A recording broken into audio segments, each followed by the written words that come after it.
Sunrise City. Well, yeah, we're turning attention to legal matters, but as it concerns the development of the country. We've got Mr. Dele Additional, Senior Advocate of Nigeria, here with us. Thank you for coming on this morning, sir. Thank you very much. Well, speaking about the Constitution, we know the latest view about it, that of Senator Ade, where he thinks that, look, some of the items on that exclusive list are way too much, should not be there. But if we take our minds back to the opportunity we had in 1975, that we then had in 95 with that Justice Nikitobi committee, they eventually came up with that 99, which many said, look, there's not much difference between 79 Constitution and what we do have now. And then even if you look at that list, look, is the Constitution really the problem? Or that the people in public offices who are even operating it now are not doing a good job of what we have at the moment? Thank you very, very much. For me, the Constitution is the problem. There is a little the operators can do. They have to operate what we have there. I'm aware that so many people have argued that no matter how good a document is, if it is, no matter how bad the document is, if good people are operating it, it may be better. But I believe the situation will be much, much better when good people are operating a good law. Now, the Constitution of 1999, for me, is the bane of our problem. And so many established constitutional authors have either described the Constitution as an illogicality because it is a unitary constitution operating in a federal system of government. Some have described this as a fraud outrightly because it says we, the people of Nigeria, haven't gathered together and so on and so forth, make for ourselves this constitution. They said Nigerian people never gathered anywhere. There was never a referendum to give this constitution a popular legitimacy. Some others have described this as a document that lies against itself. This constitution came into operation on the 29th of May 1999. And by 18th of June 1999, as the chairman of MBA Ikeja branch, we had a very high and well-attended conference on this constitution. And some of the views I've just expressed came out from there. What Senator Adeyeye said on the floor of the Senate chambers, is very instructive. Not because that's the first time those views will be expressed in Nigeria, no. But because in that hallowed chamber, a respected senator was drawing attention to what some lesser mortals have been saying in the past. What, for example, is census doing on the exclusive legislative list? What, for example, is police doing on exclusive legislative list? It's not just there. The Constitution also went further in section 214 to say that there shall be only one police force and no other shall be established. We'll look at some of those provisions in that list. But when you say, the people say we never gathered at any point in time, that there's no referendum on what we actually wanted. Yes.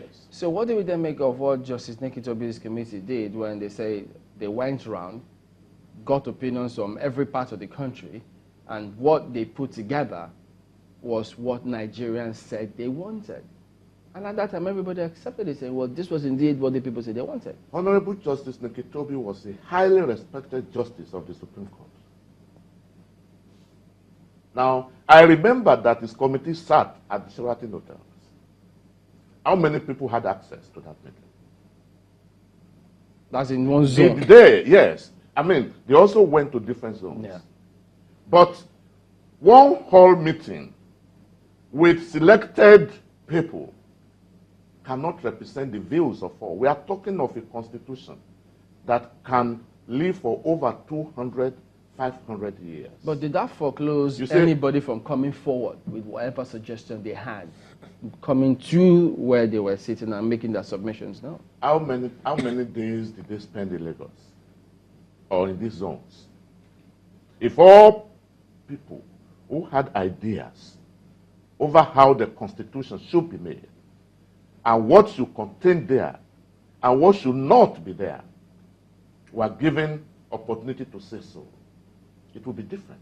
And don't also forget, sorry please, don't also forget that even after it had been made, it was submitted to the military administration at that time, who also tinkered with it one way or the other. And like a will that operates after the death of the testator, you know, handed over, it became operative after that government with it that much? Because, I mean, people say, look, there wasn't, if you go clause by clause, there isn't that much difference between 79 and what we have in 99. 79 itself was not perfect. 79 Constitution itself was not perfect in the sense that it was also unitary in nature. But the process of bringing about 1979 was even much more better than this one. Because I remember at that time, we had the Constitution Drafting Committee. We also had a Constituent Assembly. You get my point? But there was no such assembly in bringing about 1999 Constitution. Maybe, so what I'm saying... Maybe that's the reason it wasn't necessary to have the same constituent, since, you know, the process with 79 was pretty much a duplication of the 99 Constitution was pretty much a duplication of the 1979 Constitution. So why go through all that? But as of today, nobody is referring to the Constitution as 1979 Constitution as amended in 1999. It is a 1999 Constitution that we are operating. And if we are saying that the making is not thorough, the making is not representative, the making lacks popular legitimacy, you understand? Nobody can fault those arguments. If the process had, the process you are talking about had produced this document as is, would we still be having this problem? The process wouldn't have produced these documents as it is. How? What are the things that... We can draw inspiration from the outcome of some of the conferences we have had after this Constitution was brought into being. In 2005, the presidency of Chief Olusegun Obasanjo convoked what he called the National Political Reform Conference. I was privileged to be a member of that conference. And I know the discussions, particularly on devolution of powers. In 2014, the former president, Goodluck Jonathan, also convoked another conference, which he called the Constitutional Conference. In fact, that conference, in their recommendation, went further to recommend the deletion of specific items from the exclusive legislative list. That in a federal system government, you don't over-concentrate powers at the center. And if you have a president at the center that has the powers and the knowledge of 10 presidents put together, there's a limit to which it can do under the present arrangement. But Mr. Additional, if, as it is now, we deal with the question of referendum in the Constitution, and then we also take care of this resource control question, will people still be arguing that the Constitution is a problem? You see, my position on this Constitution, and I think I've espoused it here one or two times before, is like a lawyer prosecuting a matter in court, a civil matter. He files a statement of claim, and something happens in court. He runs back to his chambers, amend his statement of claim. Another thing happens. He runs back to the chambers, he files the statement of claim. The question is, how many times do you want to amend? Can that be the same? Yes. The same principle in this? Because there's a provision to amend the Constitution. Yes, within 99 and now, it's only about 20 years. We have been able to carry out about 4 alterations, each of them containing several sections. All right? But none of those amendments have been surgical in nature. What do you mean surgical? Has been holistic in a view of addressing the problem. There's nobody in Nigeria, and permit me for this overgeneralization, if it amounts to that. There is nobody in Nigeria who didn't know that the federation is not working because there is too much powers at the center. So how is it going to work? Because you've got the issue of majority rule in the National Assembly. You have the Constitution that needs to be amended, and then you don't have provisions for a referendum in that Constitution. Yeah. How do you expect this to work at the end of the day so that it doesn't seem as if every day we come here, we talk about the same issues and we cannot move forward because of these three identified sectors, if you will, that cannot meet? Thank you very much for that question. Let me draw example from South Africa. Sometimes in 1991, even during the pendency of a democratic government, there was a need for South Africa to bring about a new constitution. And they set up what they called CODESA, Convention for Democratic South Africa, to drive the process. The government was running. Sovereignty was in place. But this convention put together a new constitution for South Africa to abrogate the old constitution of discrimination, apartheid, and what have you.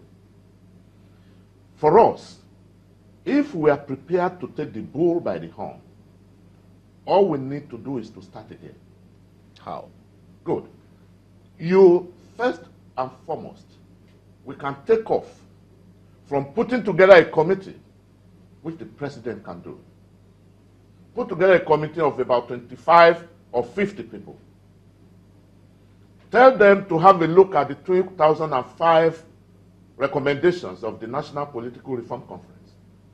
Tell them to have a look at the recommendations of the National Constitutional Conference of 2014. Come together and provide for us a draft. Now, take that draft to every state in the Federation. They have an input. Prepare a final copy of the Constitution. And then take that copy to a referendum. It's a simple vote, yes, no thing. But everybody will have a say through that voting. Meanwhile, the National Parliament is running. The presidency is running. The judiciary is running. So you have your corporate governance in place. The outcome of the document from the referendum, you understand, becomes a new constitution. It is that referendum that gives both legal and popular legitimacy to the document. But isn't the dominant feature in those conferences you spoke about the question of control of the resources and perhaps policing? Of course, yes. So if the National Assembly were to tackle those two key issues, what would be the point of having this? Again, permit me if I say that the issue is that we have not had a leader that believes in this cause and drive it to the end. The 2005 experience, we produced a very solid recommendation that aggregated the views of everybody. And I remember very, very well that no single item was passed by voting. They all enjoyed consensus. You get my point? And the same thing with the 2014. When you look at that recommendation, you will see areas like census, housing, police, and all that to be devolved to the state. What, for example, is the federal government doing with town planning? But for Lagos state cases, you know, like town planning, like creation of local government, the federal government probably would have said the state cannot create a local government. A state cannot pass a town planning law. Lagos state passed it. It was challenged. They went as far as to the Supreme Court, and the Supreme Court said no. It is for the state. What is housing doing on the concurrent list when all the lands in the state belongs to the state? But do we have up to 15 items out of that 68 that we really need to delete from that list? You see, much more. Incidentally, I didn't come with a copy, but there are some key ones that I have mentioned You get my point? And don't look at the exclusive legislative list alone. Look at it in conjunction with the concurrent legislative list. The concurrent is as good as the exclusive. Why do I say so? The concurrent legislative list, I think, contains about 48 or so. The state can make laws on them. The federal can make laws on them. But there's a caveat. If both the state and the federal make laws on any item on the concurrent legislative list, the state law will be invalid to the extent of its inconsistency with the federal law. So, what are we talking here? You know, you don't feel, I cannot even think of an item you can say is on the residual list. In other words, within the exclusive competence of the state to make. I cannot think about it.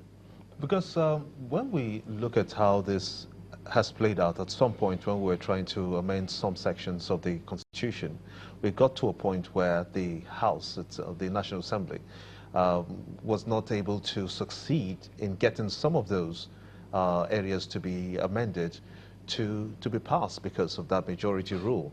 And the Senate President, Dr. Bukola Saraki, I remember very clearly, said that they will have a second go at it. They've not gotten to that point yet up to this time. So I'm just thinking that in follow-up to Chamberlain's question that speaks to how do we tackle the issue of resource control on the one hand, and looking at the possibility of getting it to be handled by states, by devolving powers to them. My question is, can we ever get to that point where the National Assembly, through its majority vote, because that seems to be the biggest concern for most people now, and the biggest concern even for the Constitution itself, that if you have a National Assembly that is regionally divided unequally, and you have a certain section of the country have a majority always in the National Assembly, you may never get to that point to pass any of those recommendations. Thank you very much. The answer to your question will not be in the realm of the law. I'm not a politician, but the answer is found in the reality of Nigerian situation.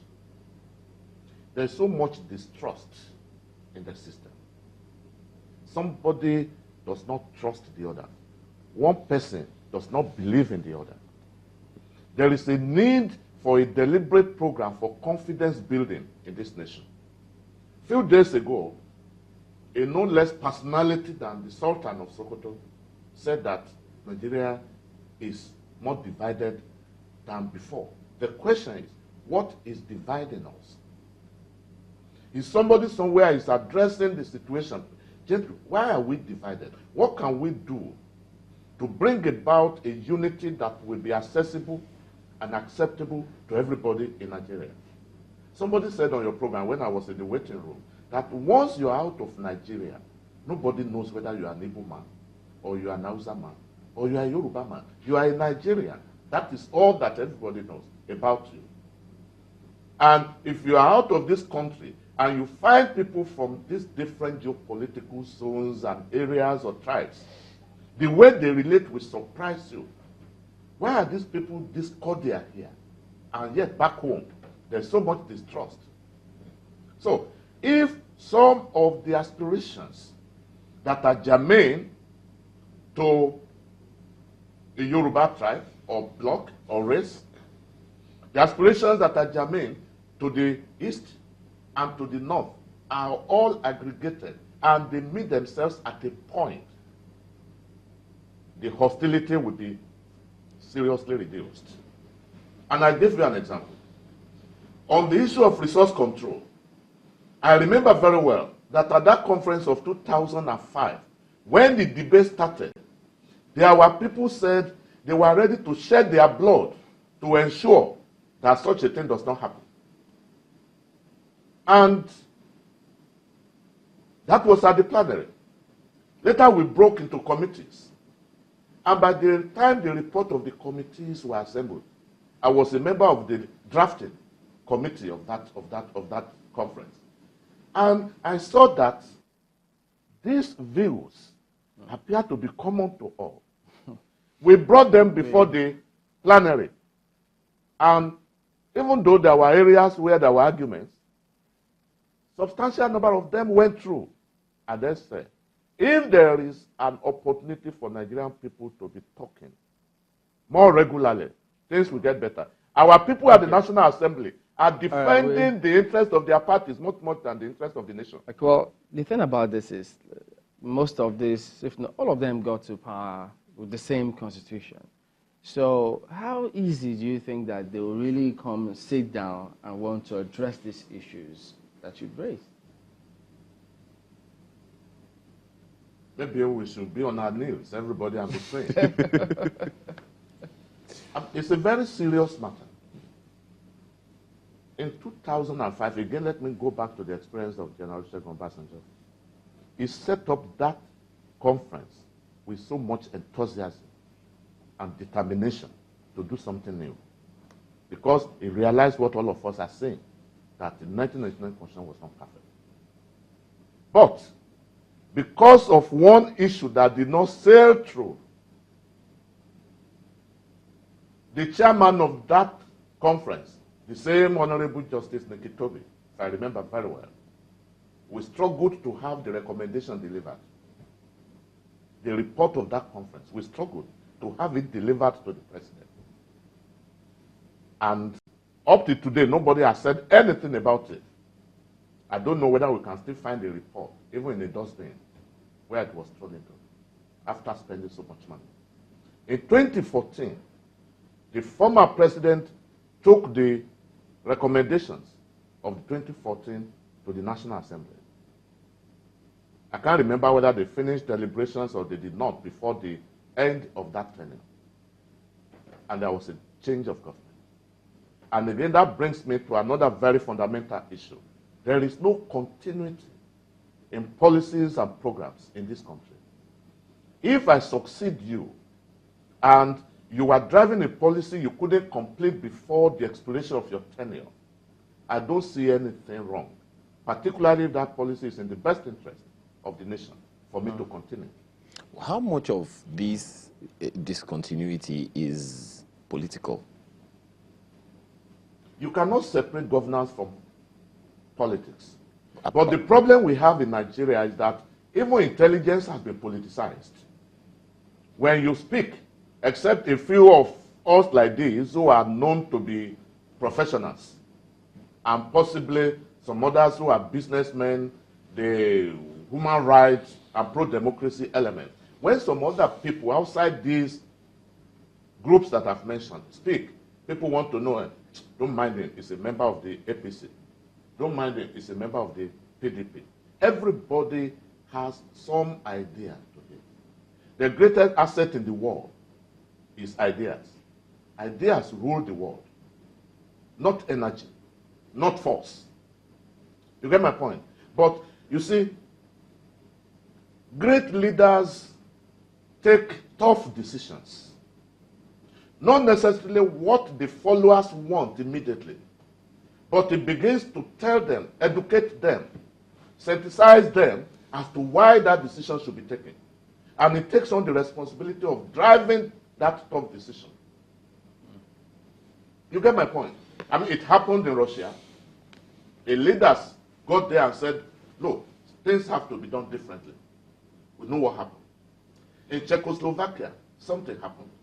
All right, we'll be also hoping that we can put Nigeria on the list. That will be on that list too. Hopefully, but thank you for coming on, Mr. Dele Adesina, Senior Advocate of Nigeria. Well, that's the show today. Thank you all for watching. We'll see you tomorrow. From all of us here, goodbye.